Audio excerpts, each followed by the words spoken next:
Sutra Teratai yang Menakjubkan, Bab 14, Praktek Penuh Kedamaian dan Kebahagiaan. Dengan batin mendalam, menerima dan menegakkan untuk menjauhkan rintangan berat. Shinfa Siang Sutra Teratai, episode 1430. Dikatakan bahwa para makhluk melekat pada harta duniawi. Pada saat menyaksikan orang lain yang kaya dan terhormat, timbul kecemburuan dalam hati dan melakukan perbuatan tidak baik secara luas. Oleh karena rintangan berat ini mendatangkan penderitaan dari samsara dalam masa-masa kehidupan mendatang, terus bertumbal lahir dalam 3 kelompok alam tanpa pernah mampu membebaskan diri. Kita harus bersungguh hati, lebih hati-hati lagi. Kehidupan sehari-hari kita, berucap atau diam, bergerak atau tidak bergerak, membuka mulut dan menggoyangkan lidah, kalau tidak waspada mudah menciptakan karma buruk. Pemikiran mudah menyimpang. Melatih diri harus melatih ke dalam batin kita. Di dalam kehidupan kita sehari-hari, adalah demikian dikatakan. Para makhluk adalah tamak akan keuntungan. Setiap orang berpikir ingin menikmati hidup. Umat manusia, siapa yang tidak terpikir ingin menikmati hidup? Kerja keras setiap orang ingin menghindarinya. Menghindari kerja keras, bisa lebih bahagia sedikit. Perbanyak menikmati hidup, kurangi kerja keras. Ini adalah kita manusia awam, ingin mendapatkan manfaatnya, namun tidak ingin bersumbangsih.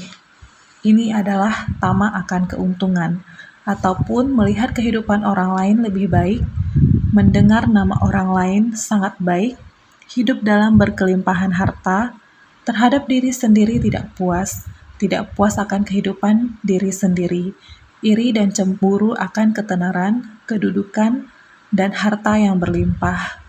Oleh karena itu, kita bisa membangkitkan sebersit niat iri dan dengki. Ini juga adalah manusia awam. Hati makhluk awam adalah sulit menerima kebahagiaan orang lain. Hanya bisa mengeluh bahwa diri sendiri tidak bisa menandingi orang lain. Maka menjadi membenci dirinya sendiri dan iri terhadap orang lain. Kondisi batin seperti ini sangatlah menderita. Tidak pernah merasa cukup atas kehidupannya. Selalu merasa kekurangan, sehingga tidak pernah puas dan berkeluh kesah, juga tidak senang melihat orang lain. Karena orang lain menikmati kehidupan, kondisi batin seperti ini dengan sendirinya akan melakukan perbuatan tidak baik secara luas. Oleh karena rintangan berat ini, karena melihat kekayaan orang lain, hati merasakan ketidakadilan, maka akan timbul berbagai macam pemikiran yang dipenuhi oleh kerisauan dan menciptakan karma melalui perbuatan, baik karma melalui tubuh atau mulut. Semua itu adalah karma buruk yang diciptakan.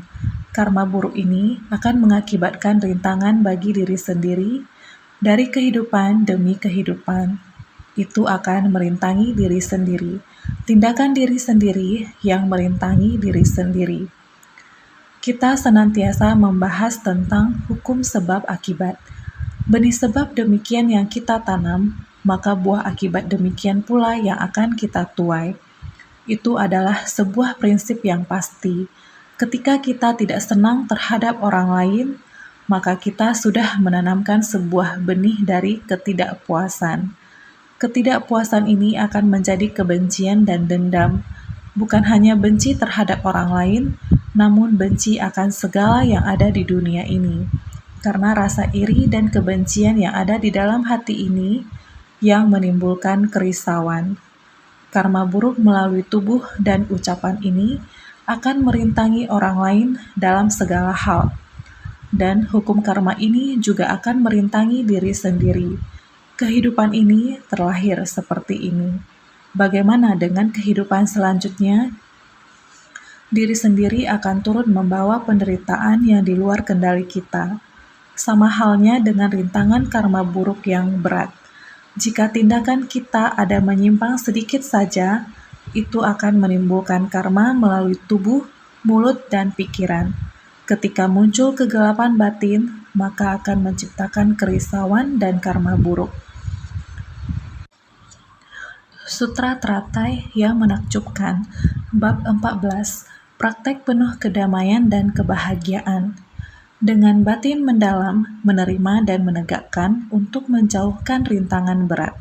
Xun Fa Xiang Sutra Teratai, episode 1430.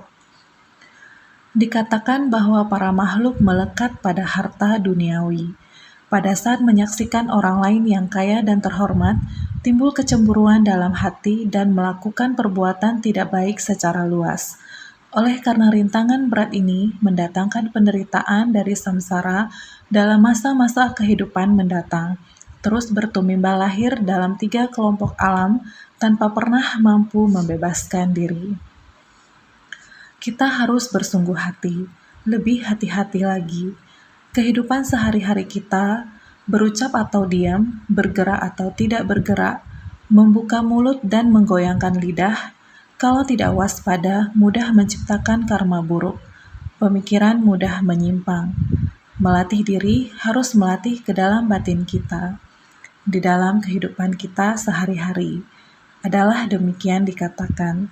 Para makhluk adalah tamak akan keuntungan. Setiap orang berpikir ingin menikmati hidup. Umat manusia, siapa yang tidak terpikir ingin menikmati hidup? Kerja keras setiap orang ingin menghindarinya. Menghindari kerja keras, bisa lebih bahagia sedikit.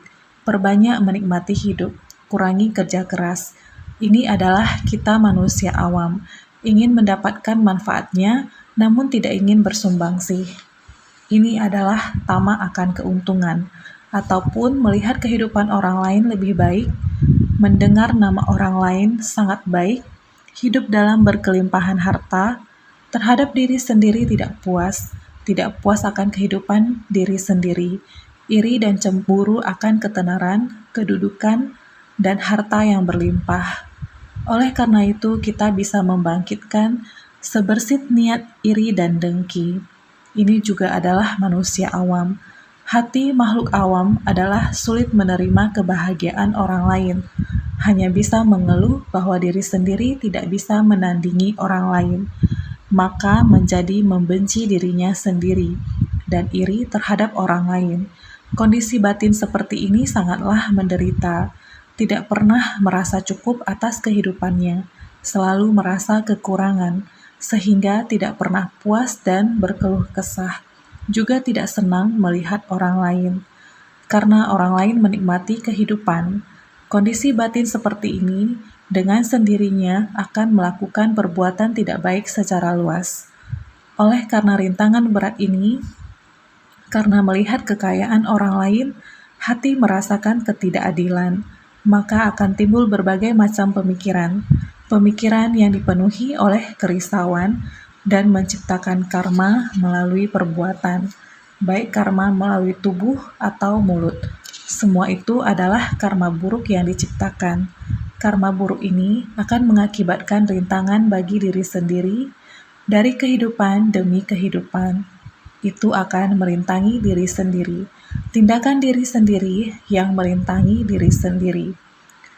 Kita senantiasa membahas tentang hukum sebab akibat. Benih sebab demikian yang kita tanam, maka buah akibat demikian pula yang akan kita tuai. Itu adalah sebuah prinsip yang pasti.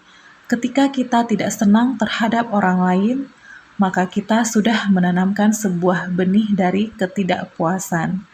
Ketidakpuasan ini akan menjadi kebencian dan dendam.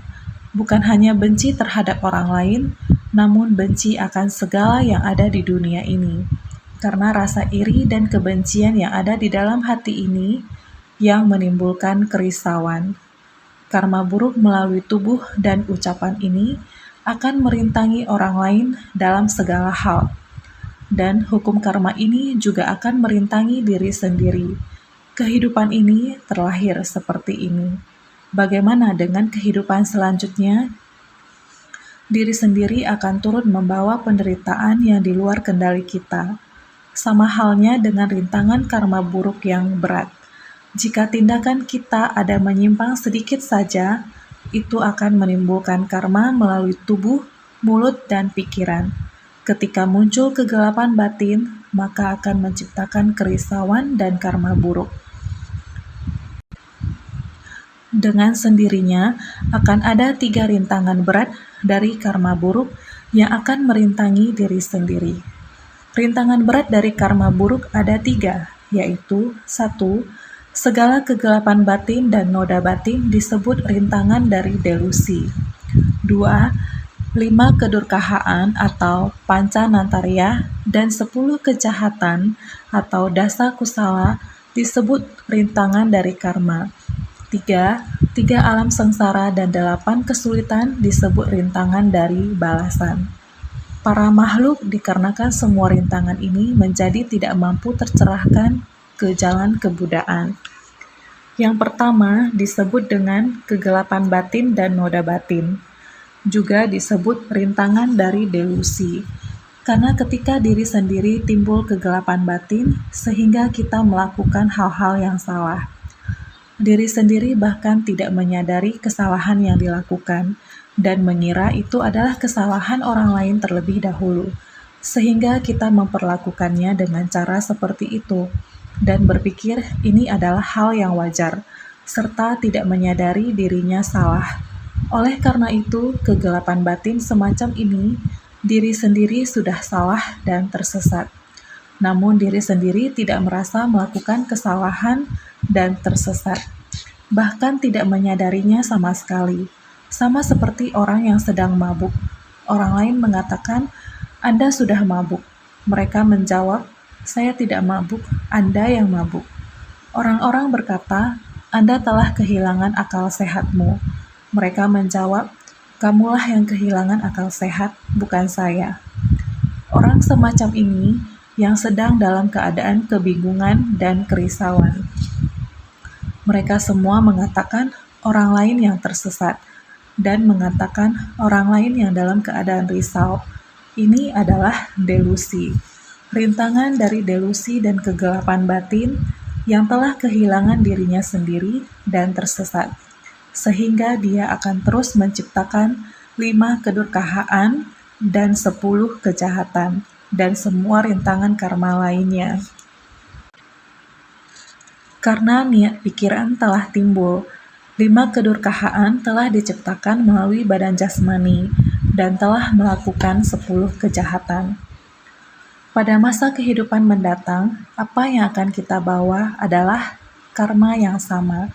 Selain delusi batin, kita juga akan membawa berbagai macam rintangan di masa mendatang kita. Oleh karena itu, ini adalah rintangan dari karma. Setiap orang yang terlahir di dunia, siapa yang tidak membawa karma?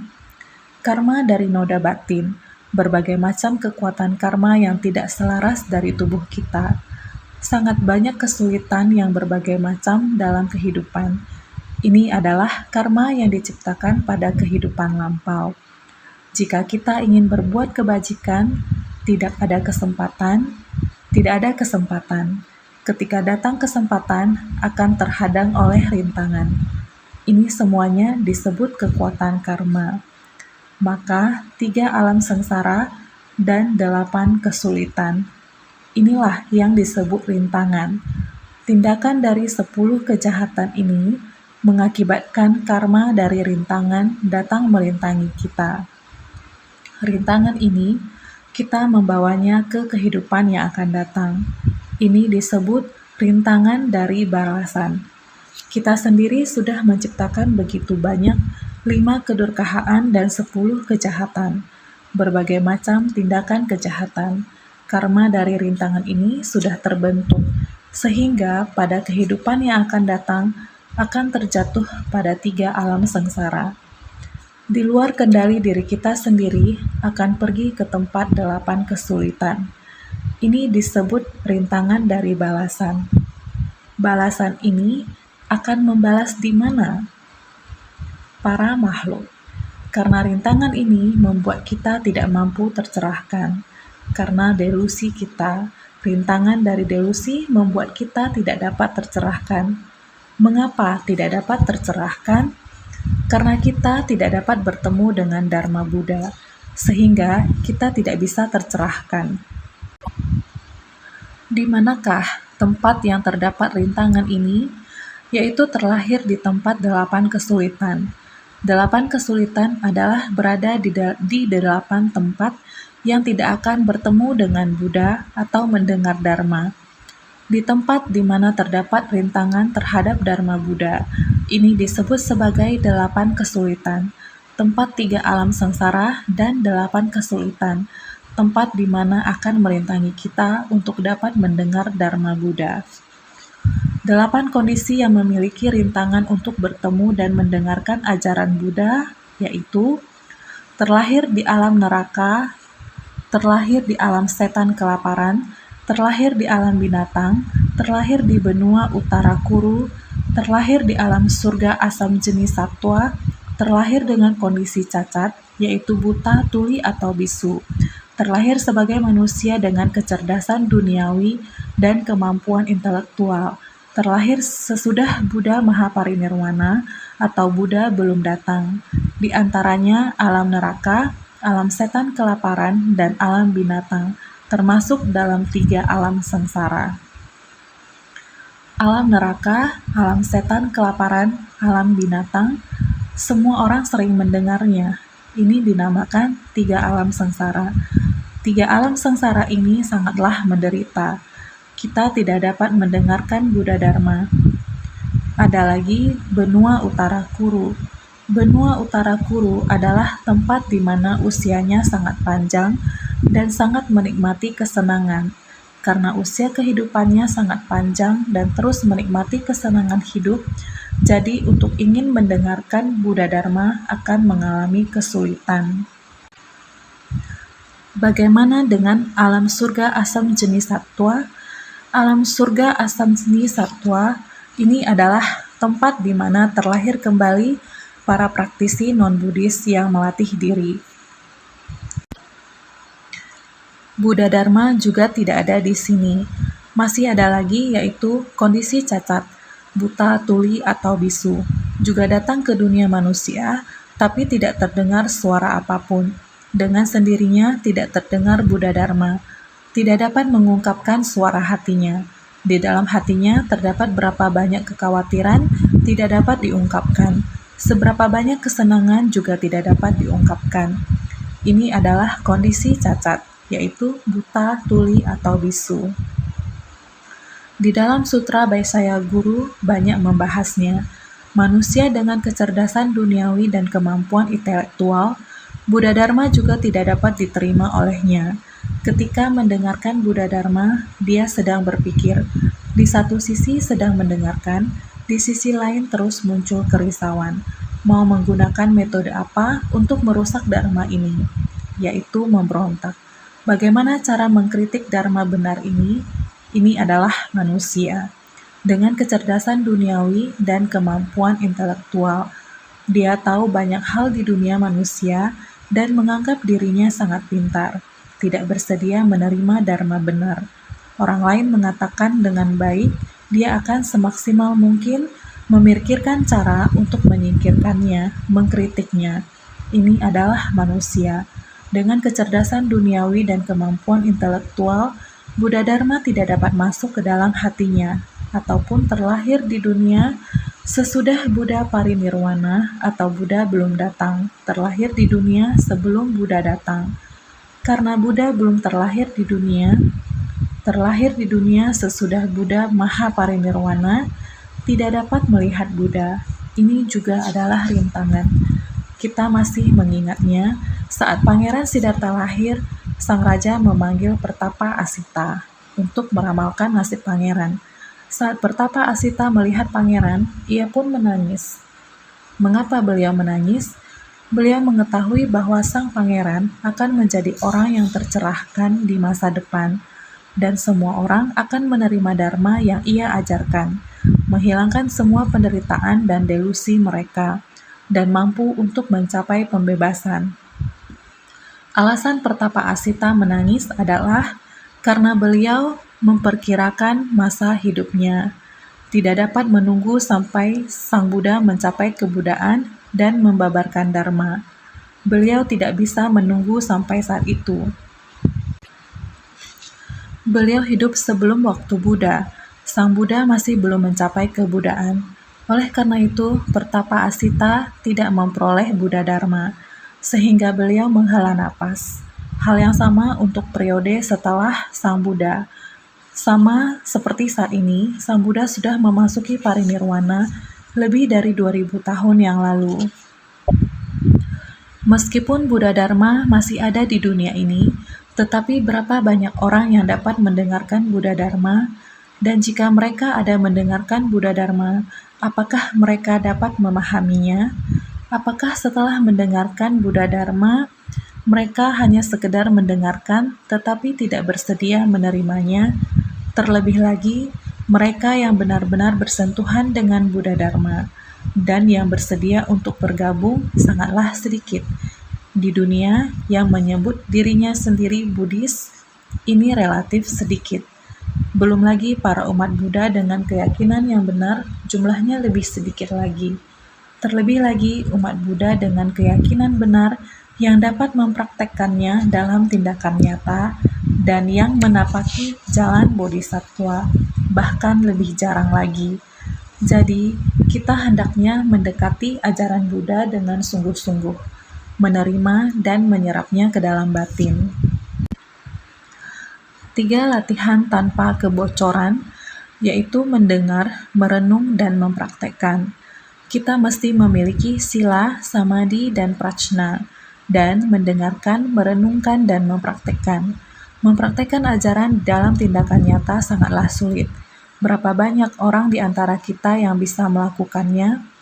Sebagian besar dari kita adalah makhluk awam. Meskipun sebagian besar dari kita sudah mendengarkan Dharma, berapa banyak yang bisa mengubah pikiran dan menjauh dari kondisi batin yang serakah akan keuntungan materi? Berapa banyak dari kita yang telah melakukan itu? Sangat sedikit dan langka. Ini juga yang harus kita tanyakan pada diri sendiri. Baik praktisi yang meninggalkan kehidupan berkeluarga maupun praktisi perumah tangga yang membangkitkan tekad bodhisattva, kita harus senantiasa bertanya pada diri sendiri. Dalam kehidupan sehari-hari, seberapa sering pikiran kita dalam keadaan jernih? Berapa banyak waktu yang kita habiskan sibuk sana-sini untuk meraup keuntungan? Berapa banyak waktu yang kita habiskan? Kita bekerja keras untuk karir dan bisnis kita. Kita terus berjuang. Ini karena kita mendambakan keuntungan materi. Kita mesti bertanya pada diri sendiri, apakah kita memuji pada mereka yang kaya dan terkenal? Apakah kita iri pada mereka? Atau mereka tidak ada hubungannya dengan kita sama sekali? Paling bagus bila tidak ada hubungan dengan kita. Kita tidak pernah iri pada mereka. Tidak perlu terus memuji pada mereka. Jika tidak, maka akan mudah timbul niat pikiran dalam diri kita. Jangan seperti itu. Mereka sudah membina diri di masa lampau, ataupun seperti mereka yang berada di utara Kuru. Mereka menciptakan karma baik penuh berkah. Mereka menciptakan berkah, namun mereka tidak melatih Dharma Buddha, sehingga mereka bisa menikmati umur panjang, hidup yang makmur dan terkenal. Inilah berkah mereka. Tetapi sama seperti demikian, di dalam hidup makmur sulit untuk mempelajari jalan kebenaran. Panjang umur tidak merasa bahwa hidup manusia adalah tidak kekal. Tidak ada yang mau mawas diri. Seperti yang demikian, tidak mampu untuk dapat mendengarkan Dharma. Sepanjang apapun usianya, juga memiliki batas waktu dari hukum alam. Setelah menikmati keberkahan, dia juga bisa jatuh pada karma itu. Kebaikan dan kejahatan bercampur aduk. Jika sebelum terbebaskan menciptakan karma baik, menciptakan sangat banyak kebajikan, maka dia akan menikmati sangat banyak keberkahan. Tetapi dalam proses melakukan kebajikan, sulit dihindari untuk tidak melakukan karma buruk juga. Ini disebut karma baik dan karma jahat bercampur aduk. Karma baik Anda lebih berat. Anda akan mengendarai balasan karma baik untuk menikmatinya. Karma buruk lebih ringan. Anda akan menunggu hingga selesai menikmati karma baik, lalu jatuh lagi, kembali lagi, lalu akan menerima karma buruk yang telah dilakukan dulu. Masih saja kembali menjadi makhluk awam, melipat gandakan kegelapan batin, kerisauan dari menciptakan karma buruk. Masih sama lagi bertumimba lahir seperti ini. Bukan telah terbebaskan, hanya Dharma Buddha yang bisa membuat kita untuk benar-benar terbebaskan. Jadi, jika kita bertumimba lahir lagi, masih sama lagi melakukan perbuatan tidak baik secara luas, masih sama benih sebab dari karma itu, kita akan tiada hentinya melipat gandakannya. Rintangan semacam ini jadi akan mendatangkan penderitaan dari samsara dalam masa-masa kehidupan mendatang. Dengan demikian, akan kembali terus bertumimba lahir dalam 3 kelompok alam tanpa pernah mampu membebaskan diri. Ini adalah mengapa kita harus baik-baik menjaga sebersih niat pikiran kita. Jangan menerima niat pikiran ini, yang dengan demikian menarik kita keluar. Maka ke depannya, kita di dalam 3 kelompok alam dan 8 kesulitan, selamanya tidak bisa untuk mendengarkan ajaran Buddha, tidak bisa untuk mempraktekkan dalam tindakan nyata, tidak bisa terbebaskan. Oleh sebab itu, kita harus benar-benar bersungguh hati, membina diri dengan jujur, kembali pada ajaran Buddha. Naskah sutra sebelumnya. Ketika membabarkan Dharma ini, tiada yang mampu mengganggunya. Dia akan mendapatkan sesama praktisi yang baik untuk sama-sama membaca dan melafalkan sutra ini, juga akan menarik orang ramai untuk datang mendengarkan dan menerimanya. Sutra Teratai Bab 14, Praktek Penuh Kedamaian dan Kebahagiaan. Masih dapat membuat banyak orang untuk mendengarkan dan menegakkannya pada waktu yang sama. Seperti yang telah dibahas sebelumnya, jikalau kita membina diri dengan baik, jikalau kita memperoleh Dharma, secara alami kita akan menjalin jodoh penuh berkah. Kita akan mendapatkan mitra bajik untuk membina diri bersama. Orang tidak akan mengganggu kita ketika membabarkan Dharma, dikarenakan kita semua menjalankan praktek bersama, memiliki kesadaran dan perasaan yang sama, maka tidak akan ada orang yang mengkritik dan menilai kita, tidak datang mengganggu kita, sehingga masih banyak orang datang untuk mendengar dan menegakkan pada waktu yang sama. Inilah yang pernah kita bahas di awal.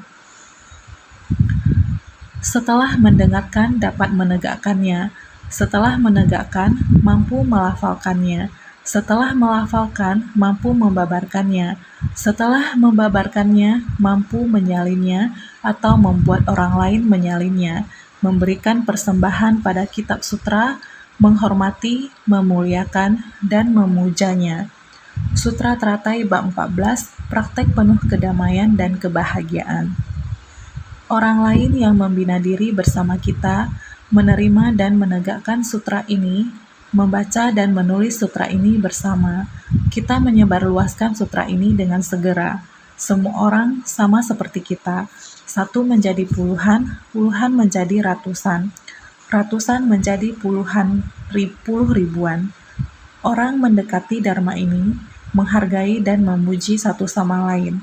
Inilah yang perlu kita lakukan dengan sepenuh hati, menjalin jodoh baik untuk waktu yang lama. Tidak ada rintangan dari 3 alam sengsara dan 8 kesulitan. Kita harus bersungguh hati. Penggala naskah sutra berikutnya mengatakan demikian. Pada ketika itu, Bagawan dikarenakan ingin mengemukakan kembali maksudnya, berkata dalam bentuk syair. Sutra Teratai Bab 14, Praktek Penuh Kedamaian dan Kebahagiaan. Naskah panjang sebelumnya telah berakhir. Bagaimana kita melakukan praktek dengan penuh kedamaian dan kebahagiaan? Bagaimana untuk menerima dan menegakkan dan menghindar dari berbagai rintangan? Penggala naskah sutra ini sangatlah penting, sehingga perlu diulang. Sang Buddha kembali mengajarkan, mengulang kembali dengan menggunakan syair.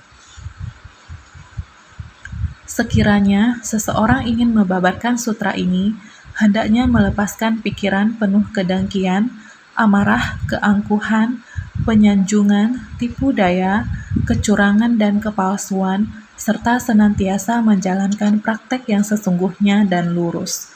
Sutra Teratai Bab 14, Praktek Penuh Kedamaian dan Kebahagiaan. Benar, kita harus berhati-hati. Baru saja dibicarakan, jika kita menemui rintangan, kondisi pikiran kita naik turun. Terhadap orang lain, jika kita memiliki sedikit penyimpangan, kita dapat merintangi orang lain. Secara alami, merintangi diri sendiri. Kita merintangi diri sendiri. Itu adalah yang baru kita bicarakan. 3 alam sengsara dan 8 kesulitan. Karma yang kita ciptakan tanpa kita sadari, sebenarnya dalam kondisi tanpa disadari, akumulasi kekuatan karma yang terkumpul akan demikian terus terakumulasi. Jika adalah orang baik, ada menciptakan berkah, tetapi jika tidak mendekatkan diri dengan Dharma, dia ada menciptakan banyak berkah. Tentu saja, dia dapat menikmati hidup, berkah, kemakmuran, dan umur panjang yang berkecukupan. Tetapi, tidak mendengarkan Dharma adalah sesuatu yang sangat disayangkan. Berkah, kemakmuran, umur panjang, jika telah berakhir, maka akan berinkarnasi lagi di 3 alam kelahiran rendah dan 6 alam kehidupan, dan jatuh ke dalam 8 kesulitan. Datang ke alam manusia, kondisi cacat, seperti buta, tuli, atau bisu, dan lain-lain, atau terlahir sesudah Buddha Mahaparinirwana, atau Buddha belum datang. Ini semua adalah rintangan yang berat. Buddha sekarang mulai mengingatkan agar kita harus berhati-hati dan meningkatkan kewaspadaan. Oleh karena itu, mengulanginya sekali lagi. Pada ketika itu, Bhagawan dikarenakan ingin mengemukakan kembali maksudnya, berkata dalam bentuk syair, sekiranya seseorang ingin membabarkan sutra ini menekankan kembali kalau orang-orang yang ingin membabarkan sutra ini harus menegakkan sutra sesuai Dharma, mematuhi aturan, dan menjauhi kejahatan. Harus menegakkan sutra sesuai Dharma, mematuhi aturan, harus menjauhi kejahatan, tidak boleh mempunyai pikiran-pikiran yang penuh dengan kejahatan, tidak boleh ada niat jahat dalam batin kita. Jadi, bagi orang-orang yang ingin membabarkan sutra, orang yang sungguh-sungguh ingin membabarkan sutra harus mematuhi aturan prinsip menjauhi kejahatan. Hal ini sangat penting. Oleh karena itu, perlu menyatakan ulang makna ini dengan sungguh-sungguh. Mengulang untuk menegaskan. Kita harus meningkatkan ingatan kita lagi. Jadi, perlu melepaskan segala pikiran tidak baik seperti kedengkian. Hendaknya melepaskan pikiran penuh kedengkian, amarah, keangkuhan, penyanjungan, tipu daya, kecurangan, dan kepalsuan. Perlu melepaskan segala pikiran tidak baik seperti kedengkian, amarah, keangkuhan, penyanjungan, kemunafikan, dan kepura-puraan. Kita harus ingat, terus-menerus mengingatkan diri kita sendiri akan sila, harus berhati-hati, mencegah timbulnya kejahatan. Jangan melihat orang lain hidup makmur dan mulia, sukses, kaya, dan berkuasa, melihat orang cerdas dan berpengetahuan, melihat orang berupaya bersemangat dan lainnya, kita merasa iri ataupun marah. Melihat orang menikmati kesuksesan atau dipuji oleh orang lain, kita merasa tidak tahan. Seperti yang telah disebutkan sebelumnya, kita bisa menjadi sombong terhadap diri sendiri, merasa diri sendiri hebat. Kenapa rupanya jika dia pintar, saya tahu lebih banyak dari dia. Ini adalah kesombongan, meremehkan orang lain, arogan dan angkuh terhadap diri sendiri. Kesombongan dan keangkuhan semacam ini, apakah kita memiliki kondisi batin kesombongan seperti itu? Kita juga harus senantiasa meningkatkan kewaspadaan terhadap diri sendiri. Sanjungan, hati yang tidak tulus, saat kita mau mendapatkan keuntungan tertentu, kita secara terus-menerus menyanjung dan memuji orang. Yang tidak ada menjadi ada, yang ada menjadi tidak ada, selalu menuruti perkataan orang lain untuk membuat senang orang lain. Sikap sanjungan seperti ini jangan kita miliki. Kita harus jujur, sangat sederhana, sangat lurus, dan bersahaja. Kita juga harus tulus, serta tidak menyimpan rasa bersalah dalam hati. Tidak ada penyimpangan dalam batin kita. Perilaku kita adalah benar dan tulus, lurus. Maka kita tidak perlu untuk menjilat orang lain. Sudah tidak perlu. Bertanya kepada diri sendiri, apakah sudah tidak egois? Secara bersungguh-sungguh melatih perilaku kita. Bertanya kepada diri sendiri, apakah ada pandangan sesat? Apakah ada kemunafikan? Ini bermuka dua, yaitu selalu memuji orang lain. Menyimpang adalah bias, munafik, dan lain-lain. Hal-hal ini apakah ada dalam diri kita? Ini semua adalah pikiran yang tidak baik. Pikiran yang tidak baik ini, kita sendiri harus meningkatkan kewaspadaan dan berhati-hati. Kita harus menjaga diri dengan baik. Kita harus berlatih perilaku ke arah yang benar. Senantiasa menjalankan praktek yang sesungguhnya dan lurus. Senantiasa melatih praktek yang sederhana dan tanpa hiasan. Benar, lurus dan sesuai dharma. Sesungguhnya artinya sederhana dan tanpa biasan. Lurus artinya hati yang lurus, mampu sesungguhnya dan lurus. Makanya dapat menjauhi segala kejahatan. Orang dengan hati lurus artinya sesungguhnya dan lurus, tanpa menjilat. Hal ini adalah akar dari segala praktek. Jadi tiada niat untuk merendahkan orang lain. Yang harus kita bina adalah praktek yang sesungguhnya dan lurus. Harus sangat benar, bersahaja, jujur, dan kita harus tulus. Jangan pernah berpikir untuk mengandalkan dan menyanjung atau menjilat orang lain. Semua itu tidak perlu, tetapi kita perlu menghormati semua orang. Dalam pelatihan diri kita, 4 jenis pelatihan diri, kita harus terus-menerus menerapkan 4 jenis pelatihan diri dalam kehidupan kita sehari-hari. Kita harus melakukan pelatihan tanpa henti, kita harus melakukan pelatihan jangka panjang, kita harus melakukan pelatihan tanpa sisa, kita harus melakukan pelatihan dengan penghormatan. 4 jenis pelatihan diri. 1. Pelatihan tanpa henti. Nirantara, abhyasa. Pelatihan jangka panjang. Dirga kala biasa. Pelatihan tanpa sisa. Pelatihan dengan penghormatan, yaitu satyabhasya. Ini 4 jenis pelatihan diri. Kita harus tulus dan jujur. Kapan kita bisa melakukan pelatihan tanpa henti dan pelatihan tanpa sisa?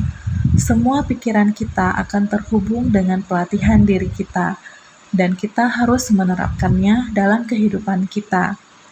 Kita harus sangat tulus dan bersahaja dalam pelatihan diri, tidak menyimpan rasa bersalah dalam hati. Maka tidak perlu menipu ataupun menjilat, dan munafik yang penuh kepura-puraan dan sebagainya. Semuanya tidak boleh. Jadi, kita harus menjadi orang yang tulus dan jujur, yang melatih diri sesuai dengan dharma. Kita sendiri harus melakukannya sesuai dengan dharma. Kita harus selalu melatih 4 jenis pelatihan diri. Di jalan pencerahan yang agung dan lurus ini, kita tidak perlu berjalan di jalan yang berkelok-kelok, sehingga sesungguhnya memiliki arti sederhana dan tulus. Lurus yakni tidak membelok-kelok, karena kita sesungguhnya dan lurus, sehingga dapat menjauhi segala kejahatan. Hati kita, keterus-terangan kita memiliki batin pelatihan yang tercerahkan ini. Jalan yang kita jalani tidak menyimpang, sehingga hati yang lurus adalah ladang pelatihan. Mereka yang memiliki hati yang lurus adalah sesungguhnya dan lurus tanpa rayuan palsu. Hati ini adalah akar dari segala praktek. Kita janganlah berkelok-kelok, melainkan harus dengan jalan pencerahan yang agung dan lurus. Sutra Teratai sudah mulai membahas jalan agung yang lurus ini. Jalan pencerahan yang lurus, saya ingat telah berulang kali mengatakannya. Ini adalah pelatihan diri kita dalam mengatur kondisi batin kita. Dalam jalan lurus, kita harus melakukan 4 jenis pelatihan diri, terus-menerus melangkah maju. Semuanya harus sangat lurus dan diterapkan dalam keseharian, sehingga hati ini adalah akar dari segala praktek. Pelatihan diri yang kita lakukan yang paling mendasar adalah diperlukannya hati ini. Jalan yang lurus dan agung, hati yang sesungguhnya dan lurus. Kita harus mempraktekkannya dalam tindakan nyata. Jadi, tiada niat untuk merendahkan orang lain. Kita tidak ada niat untuk merendahkan orang lain. Naskah sutra berikutnya berbunyi demikian. Tidak merendahkan orang lain, atau terlibat diskusi tanpa guna terhadap dharma, tidak menimbulkan keraguan dan penyesalan pada orang-orang dengan mengatakan kalau engkau tidak akan pernah mencapai kebudaan. Sutra Teratai bab 14, praktek penuh kedamaian dan kebahagiaan. Kita harus bersungguh hati, tidak merendahkan orang lain atau terlibat diskusi tanpa guna terhadap dharma, tidak dengan mudah merendahkan atau mengabaikan orang lain. Kita tidak boleh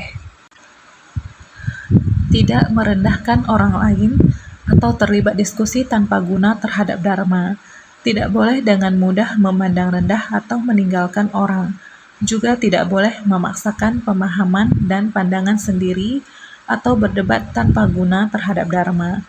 Dalam 4 jenis pelatihan diri, ada 1 pelatihan dengan penghormatan, juga adalah pelatihan dengan penghormatan. Kita harus menghormati orang lain. Kita tidak boleh memandang rendah orang lain. Kita harus menghormati orang yang lebih tua. Janganlah mengatakan umurnya sudah tua. Ketika kita memberitahunya apakah dia mengerti? Anak-anak dengan usia belia, apakah mereka mengerti? Mereka mengerti. Orang tua sudah makan asam garam kehidupan. Lebih banyak dari kita makan nasi. Sudah seharusnya kita menghormati mereka. Mereka telah melalui banyak masalah dunia, mendengar, melihat, dan melakukan banyak hal. Di kehidupan sosial sekarang ini, jika bukan karena orang tua yang membuat jalan, tidak mungkin ada kehidupan seperti sekarang ini. Sepantasnya kita bersyukur dan menghormati orang yang lebih tua. Walaupun mereka belum pernah mendengar dharma, kita tetap harus menghormati mereka, mendekati dan membimbing mereka dengan sepenuh hati, berbagi sharing dari hal yang paling sederhana yang dapat dipahami. Walaupun di usia lanjut mereka masih bisa mendengarkan dharma Buddha. Dan dharma masuk ke dalam batin mereka. Benih seperti ini sangatlah penting. Jangan ditinggal dan ditelantarkan. Bagaimana dengan anak kecil? Ketika menyangkut anak kecil, ada metode untuk mengajar anak kecil. Lihatlah Malaysia, di taman kanak-kanak, mereka dapat mengajar anak-anak. Sang Buddha mengajarkan jangan memukul orang. Jika kita memukuli orang, akan memancing peperangan. Lihatlah anak itu. Kita menjelaskan Buddha Dharma kepada mereka. Ini sangatlah gampang. Sang Buddha mengajarkan kita untuk berhemat. Anak-anak juga mengatakan hal ini. Sang Buddha mengajarkan kita jangan boros. Kita harus menghargai kehidupan setiap objek. Para guru menggunakan metode tertentu untuk mengajar anak-anak. Dengan pemikiran yang polos, anak-anak menerima ajaran mereka dan melaksanakannya dalam kehidupan mereka. Berbicara mengenai anak-anak, kita jangan pernah berpikir bahwa mereka tidak memahami apapun. Bahkan jika kita mengajar mereka, baik itu orang yang lebih tua dan anak-anak, orang pintar ataupun orang yang lebih lamban, kita harus memperlakukan semuanya secara setara dan berbicara dengan mereka secara netral. Kita telah berdiskusi ini secara luas. Di halaman sutra sebelumnya, kita harus mengajar mereka secara netral. Kita tidak boleh mengatakan, saya lebih peduli kepada mereka dan saya lebih menyukai mereka. Jadi saya lebih mengajari mereka. Ada orang yang lebih Anda sukai dan lebih peduli. Tetapi jika hati mereka belum dapat menerima dharma, maka mereka belum dapat menerimanya. Maka meskipun berapa banyak yang telah Anda ajarkan kepada mereka, ini akan sia-sia. Meskipun mereka pintar dan dengan kapasitas tajam, jika mereka belum membentuk ikrar atau tidak menjalani praktek pelatihan diri, bagaimana dapat kita meminta mereka untuk bersumbangsi? Bagaimana mereka dapat memahami dharma tidak terkondisi dan praktisi tidak terkondisi? Ini sangat sulit untuk mereka. Jadi kita sebaiknya jangan karena dia adalah yang lebih saya hargai, dia adalah yang lebih saya sayangi, benar-benar harus sesuai kapasitasnya. Yang bisa dia terima, yang bisa dia jalani, yang bisa dilakukannya, kita membabarkan dharma untuknya dengan seperti ini. Katakan yang bisa membuat dia mengerti. Katakan yang bisa membuat dia bisa melakukannya.